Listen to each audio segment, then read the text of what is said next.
Morning बच्चों, आप सबका स्वागत है मेरी क्लास में। तो चलिए आज हम अलजेब्रा का सिंपल फैक्टर सीखेंगे।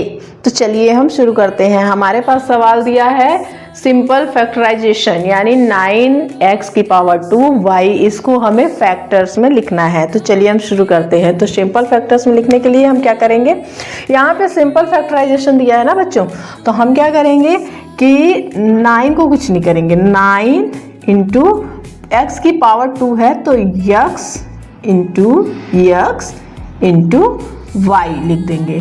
अगर आपसे कंप्लीट फैक्टराइजेशन पूछता है, यानी कि यहाँ पे सिंपल फैक्टराइजेशन ना लिख के कंप्लीट फैक्टराइजेशन पूछता, तो आप इस 9 को भी तोड़ सकते थे, यानी आप इसको ऐसे भी लिख सकते थे। लेकिन चूंकि यहाँ पे सिंपल फैक्टराइजेशन पूछ रहा है ना, इसलिए हमने ये वाला कर दिया। अगर आपसे ये सिंपल की जगह पूछता है कि कंप्लीट फैक्टराइजेशन बताइए, तो आप ये वाला कर सकते हैं, ठीक है। तो चलिए बच्चों, कॉमन फैक्टर का हम एक सवाल ले लेते हैं। तो हमारे पास सवाल दिया हुआ है 12x की पावर 2 प्लस 18x, ठीक है। ये हमारा सवाल दिया हुआ है। अब इसका हमें कॉमन फैक्टर निकालना है। तो सबसे पहले हम दोनों नंबर्स को अलग टर्म्स में लिख लेते हैं। तो हम 12x की पावर 2 को इसका फैक्टर्स निकाल लेते हैं। तो क्या होगा, 6 2 जा 12,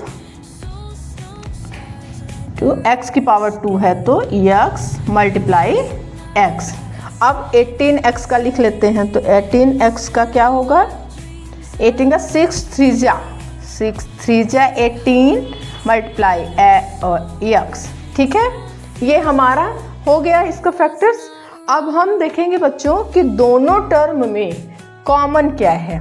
तो 6 इसमें भी कॉमन है, इसमें भी कॉमन है, x इसमें भी कॉमन है, इसमें भी कॉमन है। तो जो कॉमन है उसको हम ब्रैकेट के बाहर लिखेंगे। तो हमारा क्या आ जाएगा, 6x। और जो ऊपर के टर्म्स में बच गए हैं और नीचे के टर्म्स से, तो ऊपर क्या बचा है, 2 बचा है और x बचा है। तो यहाँ लिखेंगे 2x प्लस नीचे क्या बचा है, नीचे वाली लाइन के टर्म्स में क्या बचा है बच्चों, 3। तो इसको लिखेंगे यहाँ हम 3।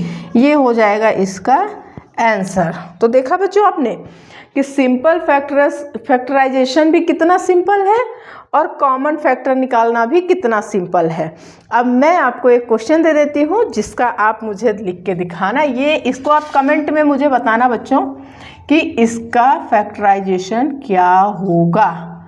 कमेंट करिए भाई, ठीक है।